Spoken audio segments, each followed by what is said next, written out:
फिर उधर क्या चाहिए? ए, पाँव चुराती पैसे नहीं कहाँ से? CID HELP help. CID help किसने लिखा है ये तुम्हारी कलाई पर? हैं? किसने लिखा है? किसने? श्रेया जरा बात करो इससे, लगता है ये बहुत डरी हुई है। सर देखो, अगर तुम हमें कुछ बताओगी नहीं तो हम तुम्हारी मदद नहीं कर पाएंगे। डरो मत, जो भी है सब सच सच बता दो। कौन हो तुम? तुम्हारा नाम क्या है? तुम चोरी क्यों कर रही थी?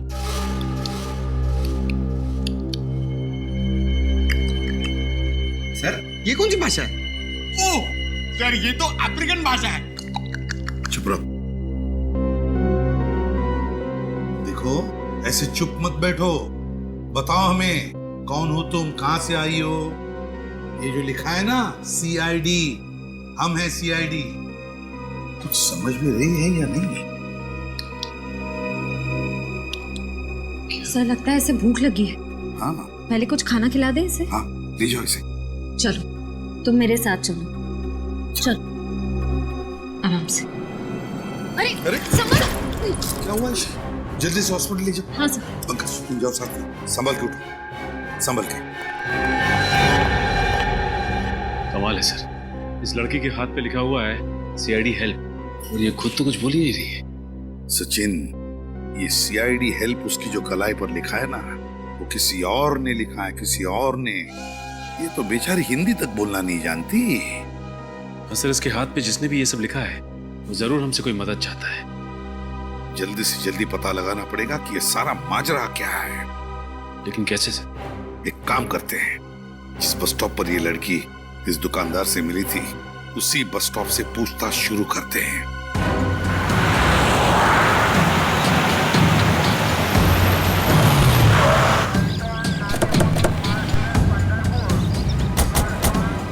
कहाँ पे सोई थी वो औरत? साहब उधर सोई हुई थी, ये सामने वाली दुकान मेरी है।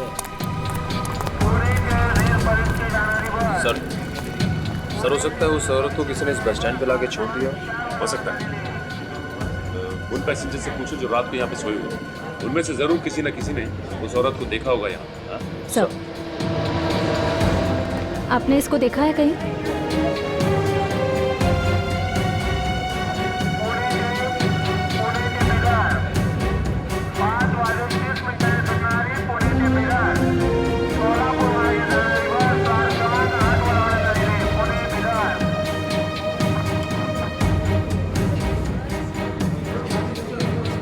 इस औरत को यहाँ पे बस स्टॉप पे देखा आप लोग ने? मैंने तो नहीं देखा, पर एक भिखारियाँ सोता है रात को, शायद उसने देखा होगा। बताओ कहाँ है? आइए सर, यही है वो आदमी। तो भाई साहब, इस औरत को आपने यहाँ पे बस स्टॉप पे देखा था क्या? हाँ देखा ना साहब, इधर ही जमीन पे लेटी थी।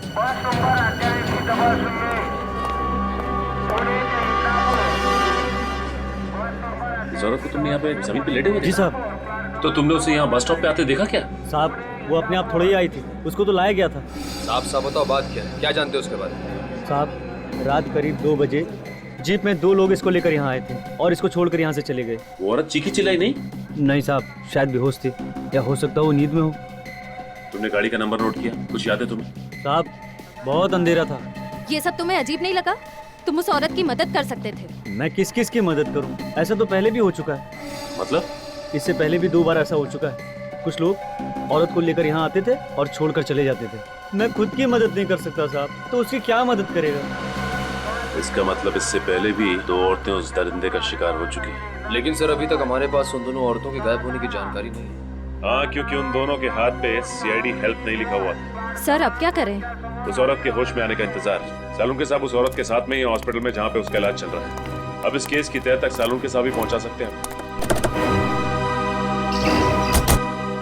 अब कैसी तबीयत है इसकी? पहले से बेहतर है बस। और क्या बता सकता है इसके बारे में? बस 2 बातें पता चली हैं। एक तो ये कि इसके खून में हमें एक ऐसी दवाई मिली है जिसकी वजह से ये अपनी याददाश्त खो बैठी है। सर इसीलिए इससे अपना नाम नहीं याद आ रहा था। ये कौन है, कहां से आई है, इसके साथ क्या हुआ है, इसे कुछ पता नहीं। इस औरत की पूरी तरह से याददाश्त चली गई है, तो फिर ये औरत जरूर कुछ न कुछ तो जानती है। कोई ऐसा राज जो कोई नहीं चाहता उसका पर्दाफाश हो, पर हम उस राज का पता तो लगा ही लेंगे, और किसका राज है ये भी पता लगा लेंगे। और दूसरी बात ये बॉस कि इसके पेट की सर्जरी की गई है, इसका पेट काटा गया है और लगभग 25-30 घंटे पहले ही वापस से टांके लगाकर पेट सिला गया है, वो भी सस्ते वाले नायलॉन धागे से। पेट को काटा है तो कहीं इसका कोई ऑर्गन तो नहीं निकाल लिया? इसके किसी अंग की चोरी नहीं हुई है। तो फिर क्या हो सकता है? क्यों काटा होगा इसका पेट? ये बात अभी पता नहीं लगी है। सर इस औरत को तो कुछ याद ही नहीं है, अगर से होश भी आ गया तो भी हमें कोई जानकारी नहीं मिल पाएगी। पता लगा लेंगे निखिल, पता लगा लेंगे। वो दो औरतें, बिल्कुल ऐसी दो औरतें जिनको इसी हालत में छोड़ा गया था उस बस स्टॉप पर, उन दो औरतों के बारे में पता लगाओ। आसपास जितनी भी हॉस्पिटल्स है वहां जाकर के पूछताछ करो, पता लगाओ उन दो औरतों के बारे में, कोई ना कोई सुराग तो जरूर मिल जाएगा।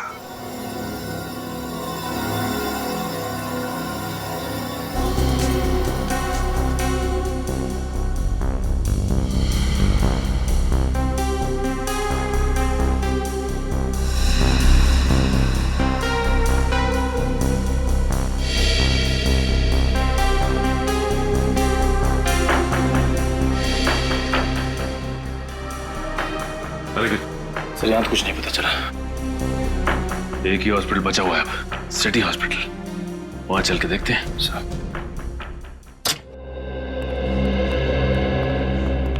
हम लोग सीआईडी से एक लड़की के बारे में कुछ पूछताछ करनी थी। सीआईडी? जी हाँ सीआईडी।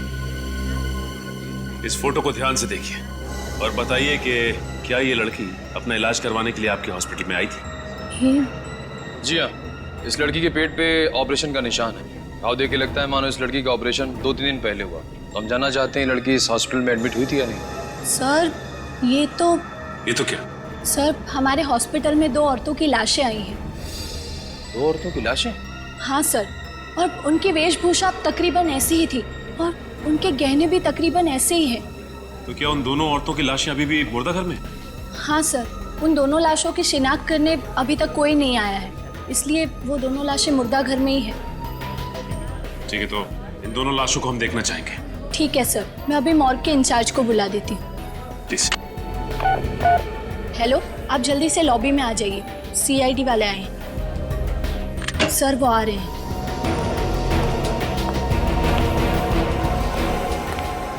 सर। जी कहिए। आपके मुर्दा घर में जो 2 औरतों की लावारिश लाशें पड़ी हैं वो देखना चाहते हैं। ठीक है, यही है उन दोनों औरतों की लाशें। इन दोनों की पोस्टमार्टम रिपोर्ट मिल सकती है? मैं लेके आता हूँ अभी। प्लीज।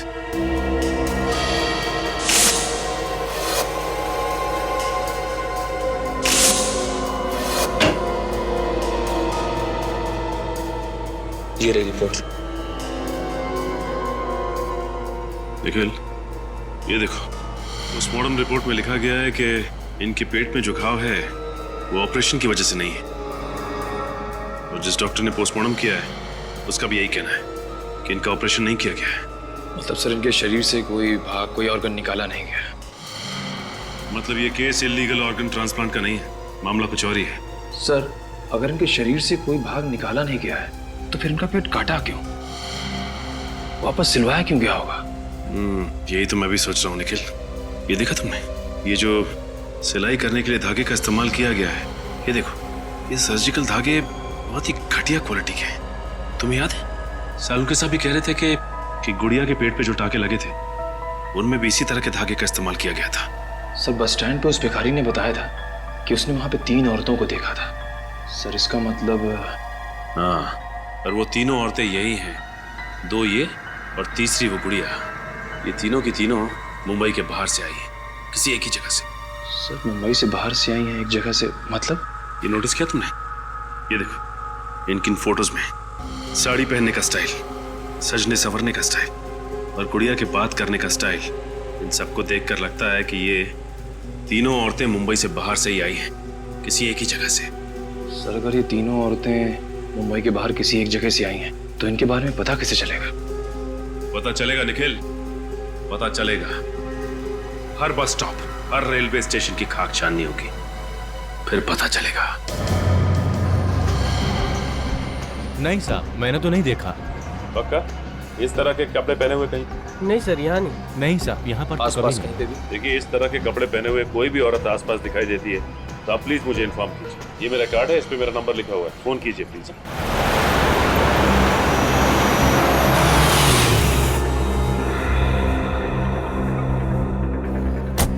सर ये छठा बस स्टॉप है, लेकिन इस औरत के बारे में अब तक कुछ पता नहीं चला। पता चलेगा निखिल, हर बस स्टॉप पे पता करना पड़ेगा, जब तक ये पता नहीं चल जाता कि ये औरतें आ कहां से रही।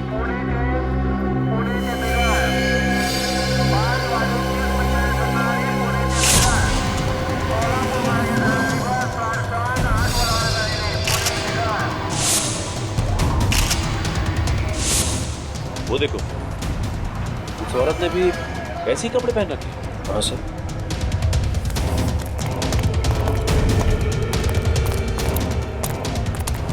अरे सुनिए, देखिए घबराइए मत, हम लोग सीआईडी से।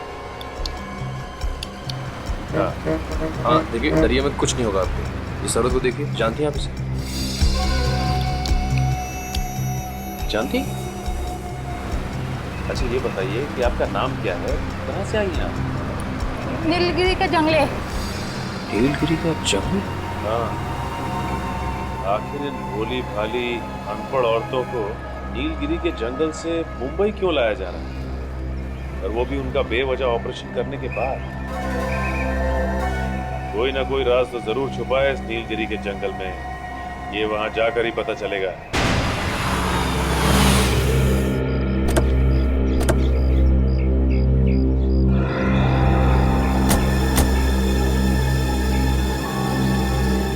अरे इन गांव वालों का स्वागत करने का तरीका बड़ा अजीब है। ये हमारा स्वागत नहीं कर रहा, इसलिए हमें देखकर नाखुश है।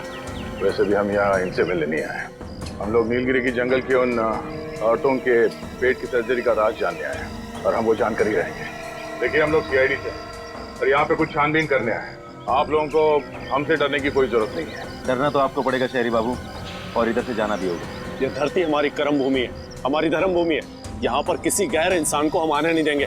काश हम लोग आपकी बात मान सकते हैं, लेकिन सीआईडी ना ही अपने आगे बढ़ाए हुए कदम पीछे लेती है, और ना ही हमें तहकीकात करने से कोई रोक सकता है। अगर आप लोगों ने कोई हरकत की तो ठीक है, आप लोग अपना काम कर सकते हैं। तब से हमें एक औरत मिली है जिसका ऑपरेशन किया गया है, और ऑपरेशन करने के बाद टाके इसी धागे से लगाए गए। औरतों के टाके इस धागे से? लेकिन आजकल तो कोई भी डॉक्टर इन धागों से इंसानों पर टाके नहीं लगाता। ऐसे धागे तो सिर्फ जानवरों के लिए उपयोग किए जाते हैं। लेकिन ये धागा एक नहीं, तीन औरतों के पेट पे टाके लगाने के लिए इस्तेमाल किए गए हैं। तीन औरतों पर?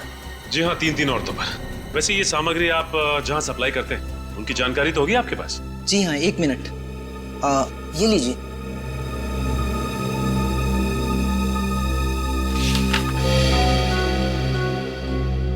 सर ज्यादातर ऑपरेशन का सामान बड़े बड़े क्लिनिक और सरकारी हॉस्पिटल में भेजे गए।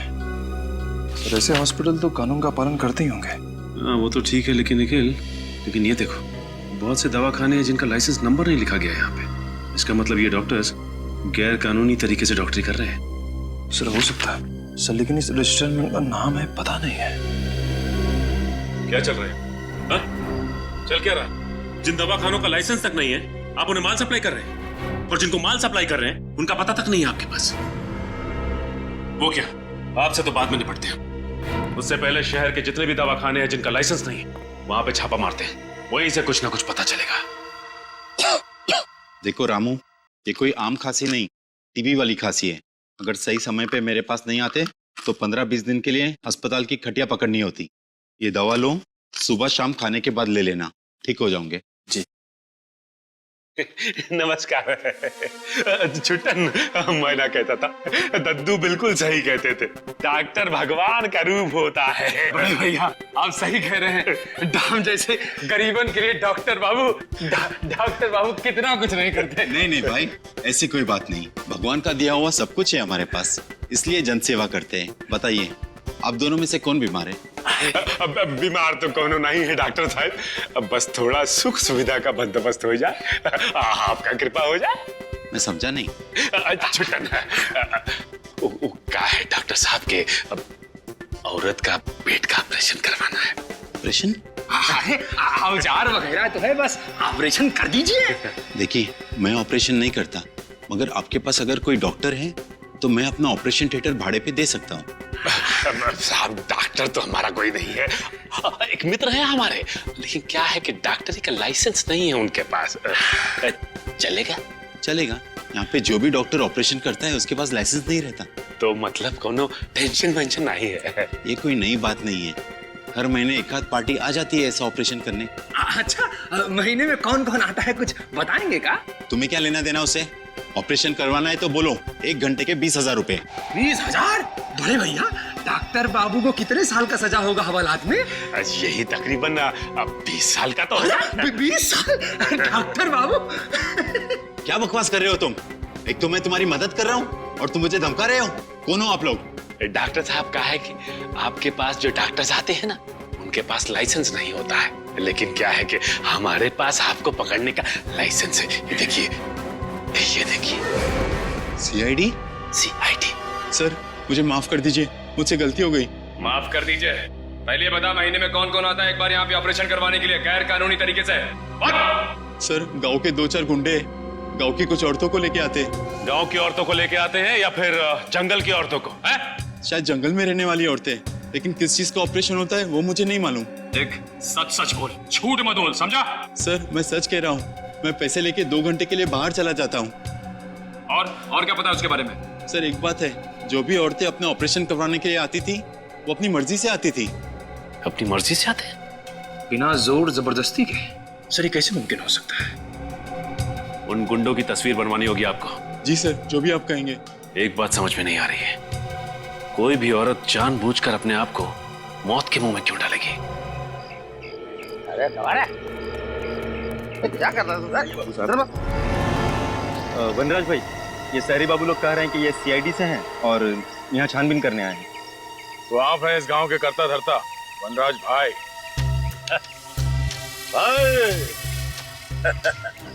प्यार से लोग हमको भाई कहते हैं, इज्जत देते हैं भाई। आप भी हमारे सवाल का जवाब दे दीजिए, हम भी आपको बहुत इज्जत देंगे। अब जैसा देश वैसी है। देखो हम किसी CID को नहीं जानते, यहाँ हमारी हुकूमत चलती है, हमारा राज है यहाँ।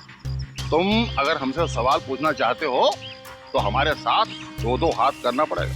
अगर तुम जीते तो हम तुम्हारे एक नहीं 2-2 सवालों के जवाब देंगे। अगर हम जीते तो तुमको यहाँ से खाली हाथ जाना पड़ेगा। बोलो मंजूर? ठीक है, हो जाए 2 हाथ। ये क्या कह रहे हैं सर आप? देखते जाओ कैसे मजा चखाते हैं। ये लड़ेगा मेरे से चूचू का मुड़ पर, ये लड़ेगा मेरे से।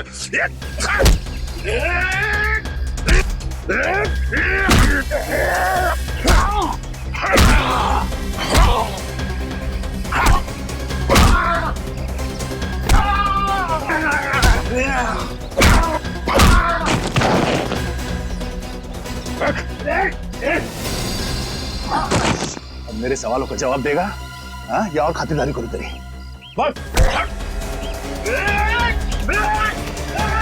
आपके जाएगा कहाँ?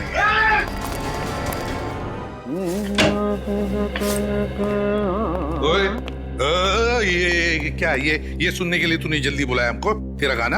अरे गा नहीं रहा हूँ बॉस, गुनगुना रहा हूँ। दोनों में फर्क होता है।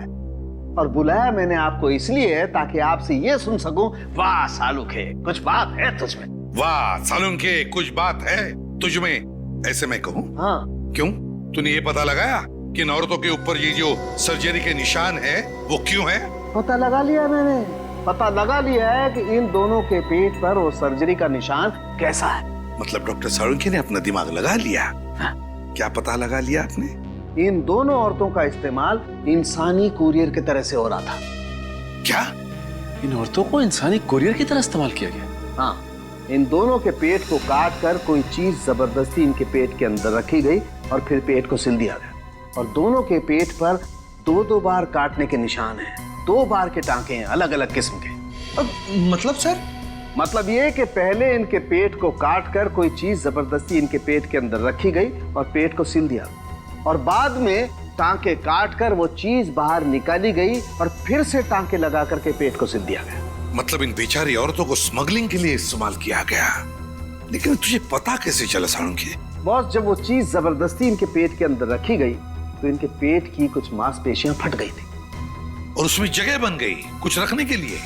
हाँ सर, अगर ये पहली औरत के साथ भी ऐसा ही हुआ तो पता कैसे नहीं चला? वो इसलिए कि जब उस औरत को अस्पताल में लाया गया वो जिंदा थी, और जब तक मैं उसकी जांच करता उसकी मांसपेशियों के घाव अपने आप भर गए थे। लेकिन इन दोनों औरतों को अस्पताल में जब लाया गया ये मर चुकी थी, इसलिए घाव भरने का कोई सवाल ही पैदा नहीं होता। स्मगलिंग करने के बहुत सारे तरीके आज तक देखे, लेकिन सबसे अजीब तो ये है। डॉक्टर साहब, इनके पेट में रखा क्या गया था? वो पता नहीं चल पाया, वो पता लगाना पड़ेगा। हाँ सर, ये तो पता लगाना ही पड़ेगा कि आखिर ये तस्करी किस चीज की हो रही थी। सचिन, पता तो हम लगा ही लेंगे कि किस चीज की तस्करी की जा रही थी, लेकिन है कौन ये टेढ़ा दिमाग जिसने इन बेचारे गरीब औरतों का इस तरह से इस्तेमाल किया? है कौन ये? मनराज, ये नीचे माफ कर दो, गलती हो गई साहब, गलती हो गई साहब, माफ कर दो। क्यों पहलवानी भूल गए? साहब मैं डर गया था साहब, मैं अपने लोगों के सामने अपनी नाक कैसे कटा सकता साहब, इसीलिए मैंने उन लोगों के सामने आपसे 2-2 हाथ करने की चुनौती दी थी साहब। आप जीत गए साहब, मैं हार गया साहब, माफ कर दो साहब। तो तुम वहां से भागे क्यों? मैं डर गया था साहब। सच्ची बताऊं साहब, मैं जंगल की लकड़ियां काट करके उसकी तस्करी करता हूँ साहब। मुझे नहीं मालूम था साहब इतने से जुर्म के लिए सीआईडी वाले मुझे पकड़ने के लिए यहाँ तक आ जाएंगे साहब। ये लो, हम लोग जंगल के औरतों की बात कर रहे हैं और ये जंगल के लकड़ियों की बात कर रहा है। जंगल की औरतें? मैं कुछ समझे साहब। इसे जानते हो? ऐसी औरतों को नीलगिरी के जंगल से मुंबई लाया जाता है, इनका पेट काट के टाके लगाए जाते हैं। पेट के टाके? हाँ। मैं ऐसा कुछ नहीं जानता साहब। मैं सच्ची बताऊं साहब, अगर हमारे गांव में कोई अनजाना आदमी घुस जाता तो हम लोग उसको चेतावनी देकर के छोड़ देते हैं, लेकिन ये नीलगिरी के लोग बहुत खतरनाक लोग हैं साहब। एक बार मैंने अपने कुछ साथियों को नीलगिरी के जंगल में भेजा था कब्जा करने के लिए। पता नहीं साहब वो कहाँ गया, आसमान खा गया कि जमीन निकल गया, आज तक वापस नहीं आया था। हाँ सर। क्या स्मगलिंग? किस चीज की स्मगलिंग सर? ठीक है सर, मैं पता लगाता हूँ। ओके। एसीपी साहब का फोन था, उन औरतों का पेट काटकर उनमें कोई चीज रखी जाती थी स्मगलिंग करने के लिए। मनराज, नीलगिरी के जंगल में ऐसे कौन सी कीमती चीज है जिसकी तस्करी के लिए कोई इतनी घिनौनी हरकत करेगा? ऐसी कोई चीज है नहीं साहब, मैं इस जंगल के चप्पे चप्पे से वाकिफ हूँ साहब। अगर यहाँ ऐसी कोई चीज होती तो मैं जंगल की लकड़ी की तस्करी क्यों करता साहब? हाँ, पुरातत्व विभाग के कुछ लोग यहाँ पे आए थे, 3 साल तक उन्होंने खोजबीन की, लेकिन उनको भी कुछ नहीं मिला था। कब हुआ था ये सब? पुरातत्व विभाग वाले लोग कुछ 5 साल पहले आए थे साहब।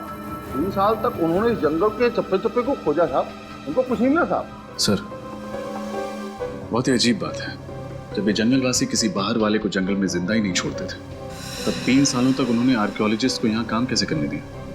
उस आर्कियोलॉजिस्ट का पता लगाना होगा जिसने नीलगिरी के जंगल में इतना समय बिताया। वो इस जंगल के चप्पे चप्पे से वाकिफ है।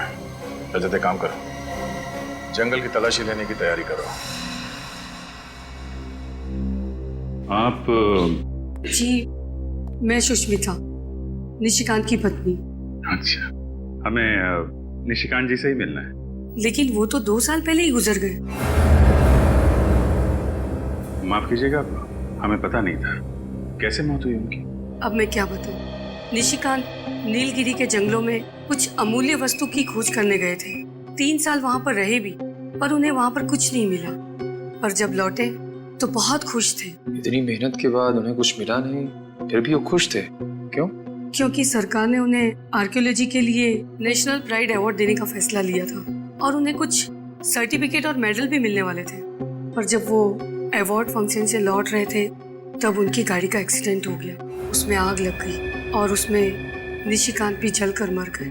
किसी ने सोचा भी नहीं होगा कि ऐसी मौत हो जाएगी उनकी। जी मुझे पता था, और ये बात निशिकांत को भी पता थी। मैंने कई बार निशिकांत को समझाने की कोशिश की, लेकिन उन्होंने मेरी एक भी नहीं सुनी। और निशिकांत जी जानते थे कि उनकी मौत होने वाली?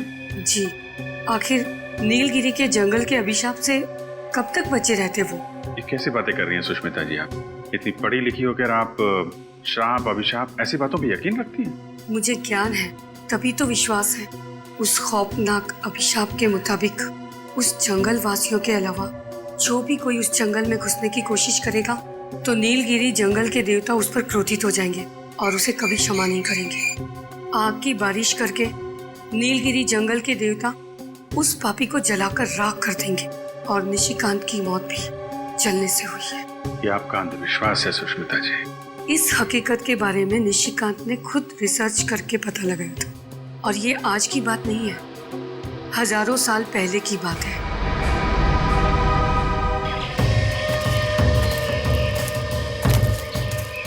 सर, जंगलों में जंगली जानवर होते हैं ना? रेडी, जंगली जानवर तो जंगल में ही होंगे ना। ये बात तो है सर, मगर उन जंगली जानवरों ने हम पर हमला कर दिया तो? Yes sir. क्या? जी। क्या हुआ सर? एसीपी सर का फोन था, उन्होंने उस प्राचीन कार उस आर्कियोलॉजिस्ट के बारे में पता लगा। उसकी तो 2 साल पहले ही मौत हो चुकी है। ये तो बहुत बुरा हुआ। सो तो है विनीत। एसीपी सर ने यह भी बताया कि 2 साल पहले उनको सरकार की ओर से कोई पुरस्कार दिया गया, और जब पुरस्कार मिलने के बाद वो घर लौट रहे थे तो रास्ते में उनकी गाड़ी को आग लग गई और जल के वो मर गए। उनकी पत्नी का कहना है कि नीलगिरी के जंगल में जाने की वजह से उन्हें श्राप लगा। कैसा श्राप? फ्रेडी, उनकी पत्नी का मानना है कि नीलगिरी के जंगलों में जंगली लोगों के अलावा अगर कोई और जाता है तो उसे जंगल के देवता का श्राप लगता है, उस पर आग की बारिश होती है। अरे बाप रे, फिर तो हमको भी श्राप लगेगा और हम पर भी आग की बरसात होगी। क्या फ्रेडी, भी ऐसी चीजों में मानते हो क्या? नहीं सर, वो बात नहीं है, मगर सावधानी बरतने में ही समझदारी है ना।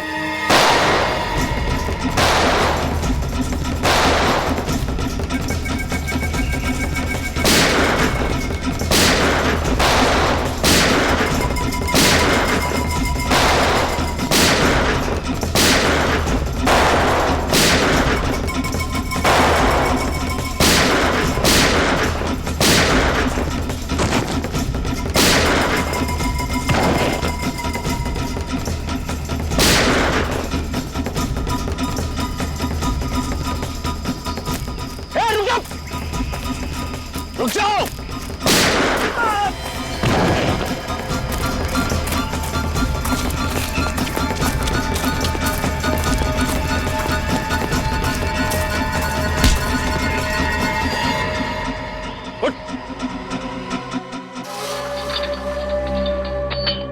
मैं आखिरी बार पूछ रहा हूं, पता क्यों मारना चाहते थे हमें?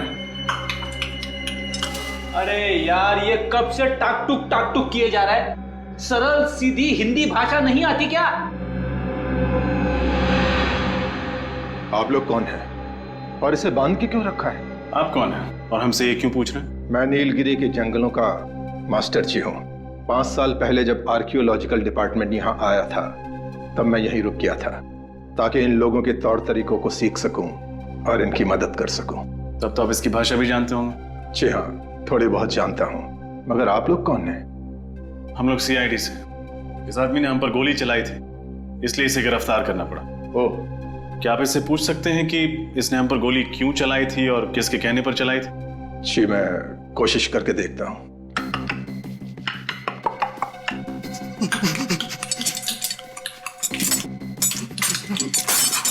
ये क्या कह रहा है? मैं समझने की कोशिश कर रहा हूँ, मगर ठीक से समझ नहीं पा रहा हूँ। आपको देखकर ये बिल्कुल सहम गया है। मैं इन लोगों का ख्याल रखता हूँ, बीमारी में इनकी सेवा करता हूँ, इसलिए जंगल के वासी मेरा आदर सम्मान करते हैं।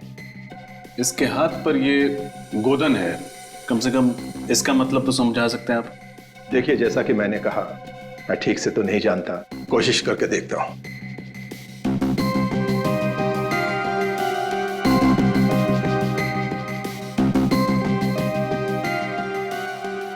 इस पर पौराणिक भाषा में ये लिखा है, जिसका मतलब ये है कि ये आदमी जंगल के देवता का सिपाही है और देवता द्वारा दी गई भेंट की रक्षा करना इसका कर्म और धर्म है।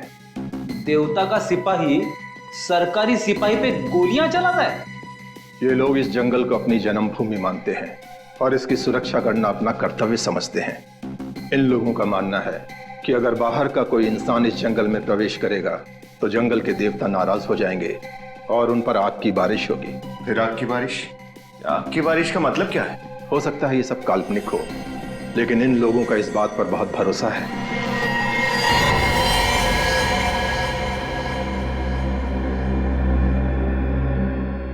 ये तो मर गया। मर गया? अरे ये तो सही सलामत। क्या हो गया इसे? लगता है इसे जंगल के देवता का श्राप लग गया। मास्टर जी, आप भी इन बातों पर विश्वास करते हैं? देखिए, आप लोग जैसा समझना चाहते हैं समझ लीजिए, लेकिन मुझे ऐसा लगता है कि इसने आप लोगों से बातचीत की, इसलिए गांव के देवता का श्राप इसको लग गया। मास्टर जी, कोई श्राप नहीं होता। विनीत, डॉक्टर साळुंके को फोन लगा, वो यहाँ आएंगे और बताएंगे कि इसकी मौत कैसे हुई। May I come in, please? अरे आइए आइए, आपको कौन रोक सकता है? खुश हो गया है? क्या बोला? नहीं तो कुछ नहीं। अच्छा, मैं वो जानने के लिए आया था कि वो नीलगिरी वाले केस का मसला सुलझा क्या? टाइम पास करने आया? नहीं, टाइम पास नहीं यार, जो पूछ रहा हूँ बताओ ना। वो आग की बारिश वाली गुत्थी सुलझी कि नहीं? साळुंके, तू आग की बारिश की बात ही मत कर, दिमाग खराब हुआ है मालूम है? पर वो आर्कियोलॉजिस्ट की बीवी, उसके बाद वो नीलगिरी का मास्टर जी, और अब तू। यार तू भी कैसा आदमी है? ऐसे पौराणिक चीजों पर विश्वास रखता है तू? आग की बारिश? अरे विश्वास नहीं रखता बॉस, बल्कि मैं ये बताने के लिए आया हूँ कि वो आग की बारिश आखिर है क्या चीज। और तो फिर बता ना। अरे आग की बारिश तो मेरी जेब में है। ये जरा पेन ड्राइव लगाओ कंप्यूटर में। सर। आओ।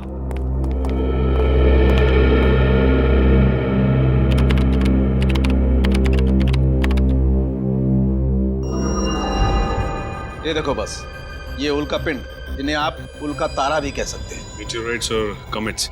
एग्जैक्टली, अंग्रेजी में यही कहते हैं। बॉस, वैसे तो ये उल्का पिंड ब्रह्मांड में चक्कर लगाते रहते हैं, लेकिन कभी कभी धरती के गुरुत्वाकर्षण, ग्रेविटेशनल फोर्स की वजह से जब धरती की तरफ बढ़ने लगते हैं तो धरती के अंदर घुसने के लिए इन्हें धरती के वातावरण को चीर करके आना पड़ता है। और ऐसा करने के लिए इन गुरुत्वाकर्षण की वजह से इसमें एक जबरदस्त घर्षण होता है, जिसकी वजह से इनका तापमान बढ़ जाता है। कभी कभी तो इनका तापमान 10,000 डिग्री सेल्सियस से भी ज्यादा हो जाता है। 10,000 डिग्री से भी ज्यादा? तब तो ये आग के गोले बन जाते हैं, और जब ये धरती की तरफ गिरने लगते हैं तो लगता होगा आग की बारिश हो रही है। और बॉस, मेरी रिसर्च बताती है कि हजारों साल पहले नीलगिरी के जंगलों में ऐसी ही आग की बारिश हुई थी। और शायद इसीलिए नीलगिरी के जंगल में रहने वाले लोगों को लगता होगा कि अगर कोई बाहर का आदमी उनकी जमीन पर पैर रखे उनकी देवताओं की इजाजत के बगैर, तो देवताओं को गुस्सा आता होगा और वो आग की बारिश करते होंगे उस पर। हाँ विनीत, क्या? अच्छा ठीक है, ओके। यार साळुंके, तूने तो कमाल का रिसर्च कर दिया यार। तुझे तो गिफ्ट देनी पड़ेगी। हाँ, दो जरूर दो। आजा आजा। साळुंके, तुझे मैं नीलगिरी के जंगल की सफर करवाता हूँ। नहीं, मैं नीलगिरी के जंगलों में क्या करूंगा? नहीं बॉस, मैं अपनी लैब में ठीक हूँ यार। अबे डरता क्या है? वहां कोई आग की बारिश वारिश नहीं होने वाली है। फिर भी यार साळुंके, वहां पर एक नीलगिरी वासी की मौत हुई है हमारे लोगों की आंखों के सामने, और मैं चाहता हूँ कि तू वहां चले जाए। ओह अच्छा, तुम नहीं आओगे? पिकनिक है। नहीं, मतलब तुम होते तो। अब अभिजीत आ रहा है। हाँ ठीक है। हाँ। और भाभी के हाथ का सलाद भी लेके जाना साथ में। भाभी का नाम नहीं लेना यार। हाँ समझा? अच्छा। क्या यार, फंसा देते हो तुम लोग यार।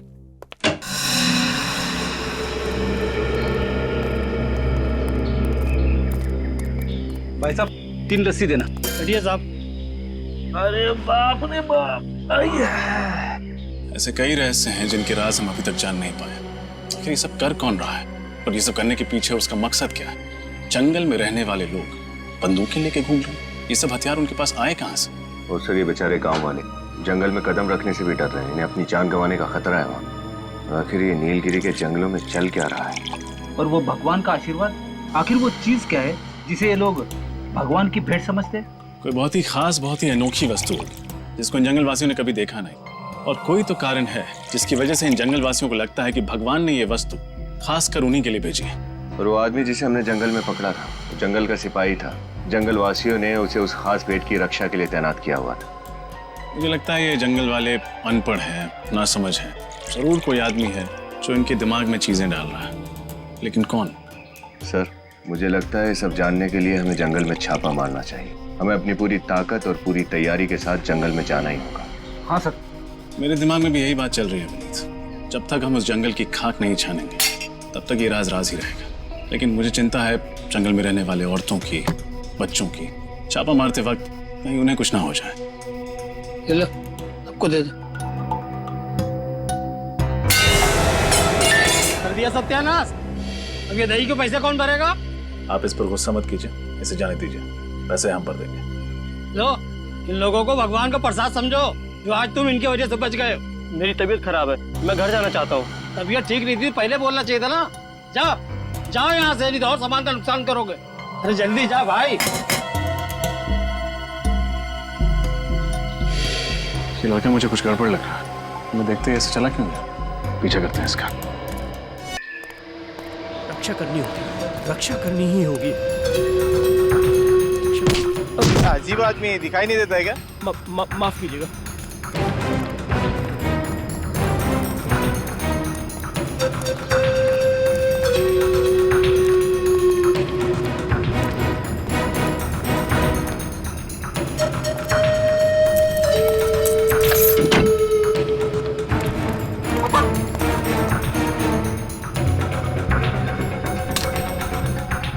सुरक्षित है, भगवान की धरोहर सुरक्षित है। मगर कब तक? शहर के लोग इसे ढूंढते हुए यहाँ तक आ गए। तो ये है भगवान का उपहार, लो हमें दे दो। नहीं, कभी नहीं। तुम सब लालची हो, राक्षस हो। हमारे देवता के आशीर्वाद तुमसे छीनना चाहते हो। देखो, चुपचाप ये बॉक्स हमारे हवाले कर दो, वरना क्या? मैं अपने प्राणों की आहुति दे दूंगा, मर जाऊंगा, लेकिन जंगल के देवता के इस उपहार को तुम शहरी लोगों के हाथों में कभी नहीं दूंगा। हम पर विश्वास करो, हम सीआईडी से, हम जंगल वासियों के दुश्मन नहीं, शुभ चिंतक है। नहीं, झूठ बोला है तुम सब। तुम शहर के लोग अभिशाप बन के आए हो हमारे लिए। देखो, हम जंगल वासियों का धरोहर नहीं छीनना चाहते। हम बस उस गुनहगार को पकड़ना चाहते हैं जो नीलगिरी के जंगल की भोली भाली औरतों को तस्करी के लिए इस्तेमाल कर रहा है। हम उस राक्षस को पकड़ना चाहते हैं। क्या तुम उन भोली भाली औरतों को नहीं बचाना चाहते? नहीं, आप लोगों का ये इरादा नहीं है। मैंने आपकी बातें सुनी है। आप इस नीलगिरी के जंगल को बर्बाद कर देना चाहते हैं, यहाँ के जीवन और यहाँ की शांति को नष्ट कर देना चाहते हैं। बात सुनो, हम जंगल को बर्बाद करने नहीं आए, हम उन दुश्मनों को पकड़ने आए हैं जो बंदूक लेके घूम रहे जंगलों में। वही असली दुश्मन है जंगल के, समझे? हाँ, हम तुम्हारे दोस्त हैं, दुश्मन नहीं। हम पर विश्वास रखो प्लीज, हम पर विश्वास रखो। मगर लाओ ये बॉक्स हमें दे दो। ठीक है साहब, आप लोग इसकी रक्षा कीजिएगा, किसी गलत हाथों में मत पड़ने दीजिएगा साहब।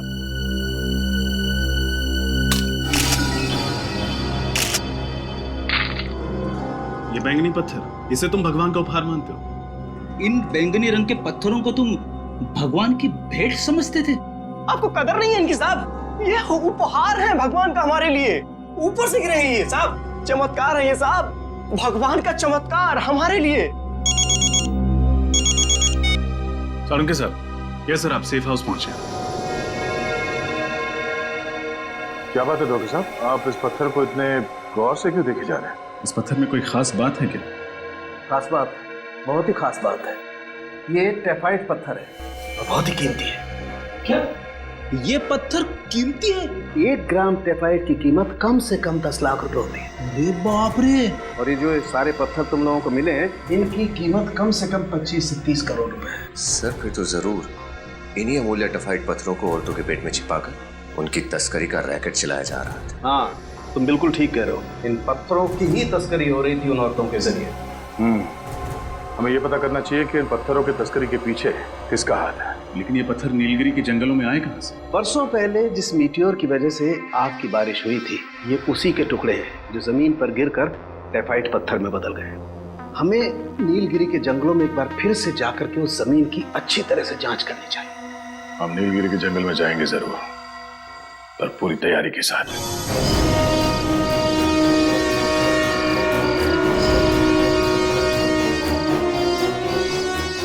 जो हरे रंग के आकार दिख रहे हैं वही जंगलवासी है। कहाँ सर? मुझे तो कोई दिखाई नहीं दे रहा। वो जो घर जैसी चीज है वहां देखो, तो आदमी देखे। अरे हाँ, ये गॉगल तो बड़ा ही कमाल का है, अंधेरे में भी आदमी दिखाई देते। वे धीरे बोलना चाहिए, उन जंगल वासियों की सुनने की शक्ति बहुत तेज होती है।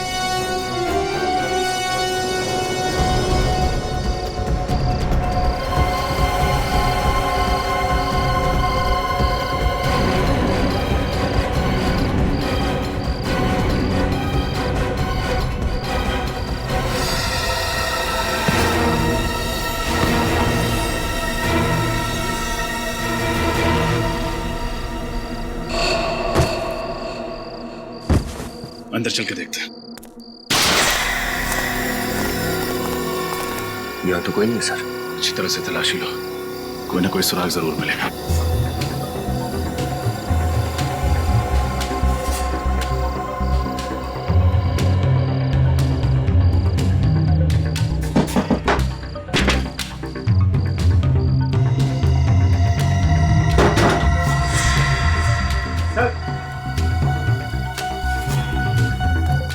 ये देखिए सर, नोटों की गड्डियां और टफाइट पत्थर।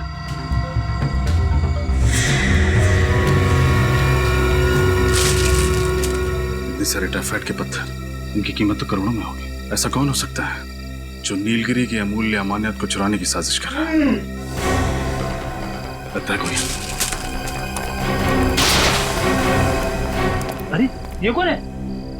खोलो इन्हें, गलती से जंगल में आ गए होंगे और जंगल वासियों ने इन्हें यहाँ जबरदस्ती बंदी बना के रखा होगा। पानी पानी पानी पानी पानी।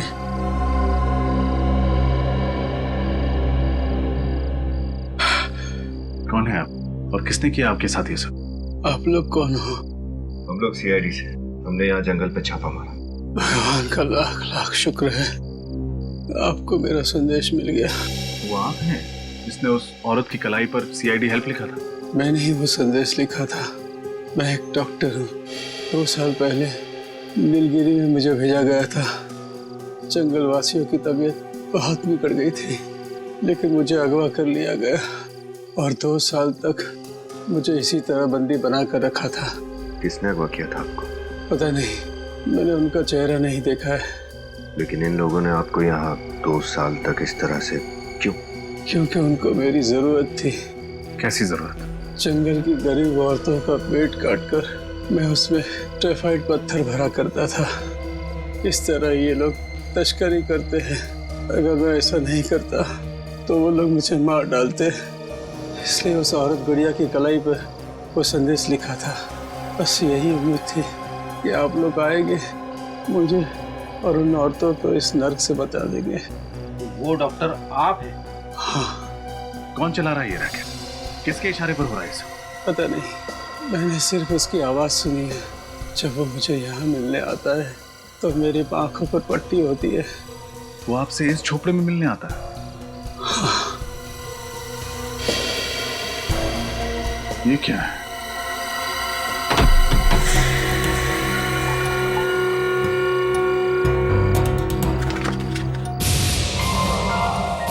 सर्टिफिकेट।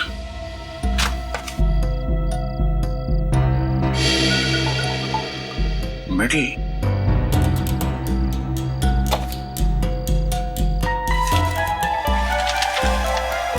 तो ये है, इसका हाथ है इस पूरे रैकेट के पीछे।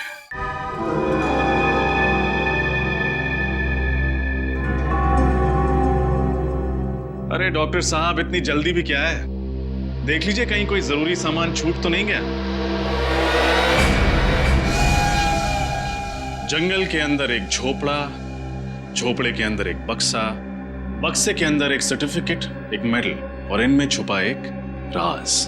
क्यों डॉक्टर साहब? डॉक्टर साहब, बेटा मैं कोई डॉक्टर वॉक्टर नहीं हूँ। मैं तो इस गांव का गरीब मास्टर जी हूँ। मास्टर जी या फिर मास्टर माइंड? टाइफाइड की स्मगलिंग का रैकेट आप ही चलाते हैं ना? टाइफाइड जंगल से बाहर निकालने के लिए जंगल की मासूम औरतों का पेट काटकर उन्हें कुरियर का पैकेज बनाकर खुद मालामाल होना चाहते थे। ये कैसा आरोप लगा रहे हैं आप लोग मुझ पर? मैं तो गांव का एक गरीब मास्टर जी हूँ जो इस केस की तह तक पहुंचने में आप लोगों की मदद कर रहा हूँ। मुझे नहीं पता कि ये टेफाइट पत्थर है? ओ, हम तो भूल ही गए थे कि आप एक गरीब लाचार गांव वाले हैं। आपको कैसे पता होगा कि उस पत्थरों की कीमत क्या है? वही तो आप लोगों को गलतफहमी हुई है। गांव का बूढ़ा मास्टर इन पत्थरों की कीमत से अनजान हो सकता है, लेकिन डॉक्टर निशिकांत नहीं। नेशनल प्राइड अवार्ड जीतने वाले आर्कियोलॉजिस्ट को तो पूरा ज्ञान होगा, और होना भी चाहिए। एक कदम भी आगे मत बढ़ाना वरना। जरा ध्यान से देखो डॉक्टर साहब, हमारे हाथ में बंदूक है, ये चाकू हमारा क्या बिगाड़ लेगा? ये कोई आम चाकू नहीं है। इस चाकू की धार पे मैंने जहरीले पौधे का लेप लगाया हुआ है। ये वही जहर है जिससे उस आदमी की मौत हुई थी? हाँ, उस आदमी के हाथ का टैटू देखते समय मैंने उसके हाथ में छोटा सा पिन चुभो दिया था जिसमें ये जहर लगा हुआ था। कुछ ही पल में तुम भी ब्यूरो में कैद हो गए। इससे तो अच्छा होगा कि मैं अपनी जिंदगी खुद ही खत्म कर लूं।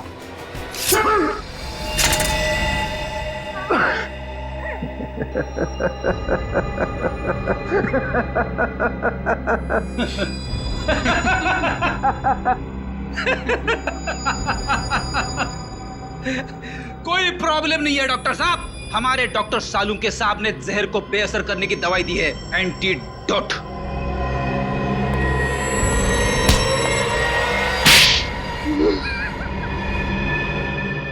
बताओ, किस नाम से बुलाए तुमको? निशिकांत जी या फिर मास्टर जी? जब मैं नीलगिरी के जंगलों में प्राचीन चीजों की खोज के लिए खुदाई कर रहा था तो मुझे टेफाइट पत्थर मिला और उसे देखते ही मेरे मन में लालच आ गया, क्योंकि मैं जानता था कि वो पत्थर बहुत कीमती और बहुमूल्य है।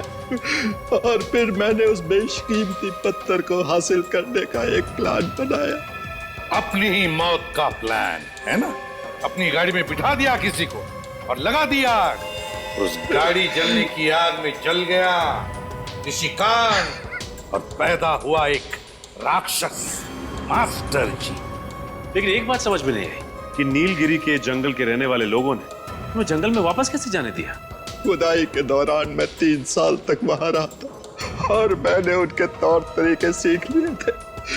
और जब मैं दोबारा वहां पहुंचा मास्टर जी के रूप में, तो मैंने उस बात का फायदा उठाया और उन लोगों की खूब सेवा की, जिससे वो लोग मुझ पर और ज्यादा भरोसा करने लगे थे।